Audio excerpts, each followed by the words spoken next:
D'abord une rencontre de Delphine, Philippe et moi-même dans un bureau d'études qui s'appelait CityLab, un bureau d'études en logistique urbaine, où on accompagnait des villes dans des projets de transformation et de transition logistique très concrets. On mettait en place des expérimentations pilotes, on essayait d'accompagner concrètement les villes dans leur trajet de transition.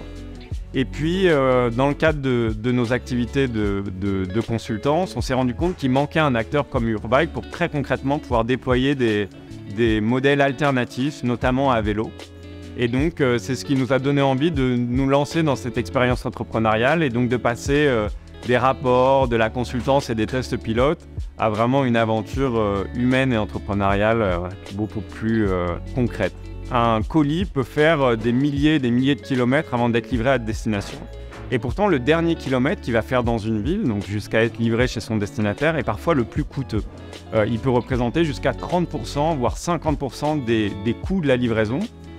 Parce que en fait, le dernier kilomètre, donc la zone urbaine où on doit distribuer, est la zone où il y a plus de contraintes. On a de la congestion, on a une grande diversité d'usagers, on a des infrastructures, voire des routes qui ne sont pas toujours dimensionnées pour des grands véhicules. Et donc l'enjeu d'améliorer ce dernier kilomètre, c'est d'améliorer l'efficacité de la livraison bien sûr, mais aussi de réduire les externalités négatives générées par nos activités de transport. Puisqu'effectivement, chaque camionnette, chaque camion qui livre en ville génère de la pollution, génère potentiellement des accidents, dégrade la qualité de l'air et donc a des implications sur la santé, sur le bruit, etc. Les bénéfices générés par l'entreprise profitent d'abord à la coopérative et aux travailleurs avant de profiter au capital. Et donc là, l'idée, c'est de se dire que Urbike doit avant tout construire et grandir en se centrant sur les besoins essentiels des travailleurs et de l'entreprise, comment continuer à se construire dans un cadre socialement responsable, comment s'assurer que notre mission sociétale de transition soit toujours le premier objectif. Respecter les travailleurs, ça paraît évident, pourtant il y a énormément de précarisation dans le secteur. Et on ne le fait pas uniquement par utopie ou par considération, même si c'est évidemment des valeurs importantes pour nous, mais quand on respecte les travailleurs, quand on leur permet de se former en continu, qu'on les écoute, qu'on les intègre dans le projet, qu'ils sont conscients des objectifs, évidemment qu'ils travaillent mieux, évidemment que la qualité de service est plus élevée. Et donc effectivement, nous on a une responsabilité sociétale à développer de l'emploi qui est de qualité, mais aussi on a un intérêt économique et business en termes de compétitivité à fournir le meilleur travail possible. Et aujourd'hui, on a tous nos clients qui nous disent qu'on est leur meilleur prestataire. Parce que le travail est de qualité, parce qu'on a un très faible turnover, qu'on a des gens qui sont formés. Aujourd'hui, Urbike, c'est 40 travailleurs et 150 000 livraisons par an. L'objectif d'ici 3 ans, c'est de quadrupler notre volume d'activité, de tripler nos effectifs.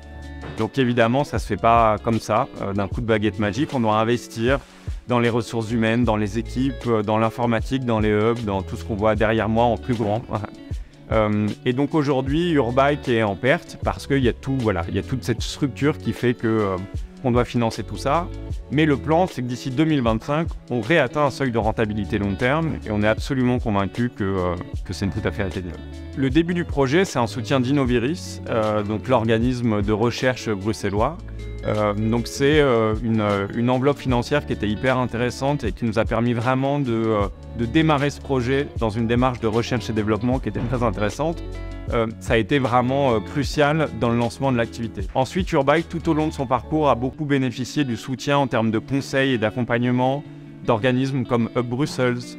On a bénéficié du soutien de CityDev. Ici, on est dans un des sites de CityDev et donc on a accès à un hub logistique de qualité, moderne, à des tarifs qui sont maîtrisés. Donc ça, c'est aussi très intéressant. Et bien évidemment, en termes de capitalisation, on a aussi bénéficié du soutien de Finance Brussels et du mécanisme Brussoc qui nous a permis, notamment l'année dernière, dans le cadre d'une grande levée de fonds, d'injecter du capital et du capital aussi intéressant pour nous et de prêts à des taux vraiment avantageux.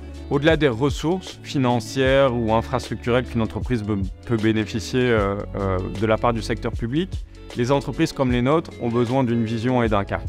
On a besoin d'une politique extrêmement claire, je pense à la shifting economy. D'un point de vue économique, quel est l'avenir de nos entreprises à Bruxelles? Quel est l'avenir de l'économie? L'économie doit être au service de quoi? Et donc, avoir cette vision, se reposer sur cette vision, ça nous donne de la crédibilité, de la visibilité, ça c'est vraiment important. Évidemment qu'on est tous conscients d'enjeux, d'urgence, à des degrés différents, mais moi personnellement, me sentir utile pour une mission qui est beaucoup plus grande que moi, sentir que je contribue très très concrètement à la transition écologique et économique, au fait que j'essaie concrètement de contribuer à un projet qui veut créer de l'emploi local, qui veut aussi reconscientiser les travailleurs par rapport à leur rôle, par rapport à leur pouvoir dans les entreprises. C'est autant d'ingrédients qui, tous les jours, sont incroyablement exaltantes et enthousiasmantes. Et donc, et en fait, j'aurais presque envie d'inviter tous les travailleurs qui sont en manque de sens et qui se questionnent sur à quoi je passe mon temps. Et alors ouais, peut-être j'ai un très beau salaire et un certain nombre d'avantages, mais est-ce que vraiment ça fait le poids contre une activité professionnelle où tous les jours on a l'impression d'être utile, tous les jours on a l'impression d'être fier, de se dire ok, j'ai fait quelque chose qui me construit, avec lequel je suis 100% aligné. Et donc ça aujourd'hui ça fait que ouais, vraiment c'est trop bien. Et c'est trop bien de voir qu'on a été le déclencheur d'un projet qui nous dépasse et qui donne de l'emploi à tellement de gens. Donc ça c'est vraiment incroyable. Ensuite, donc c'est un peu long, vous couperez à mon avis ce qu'il faudra.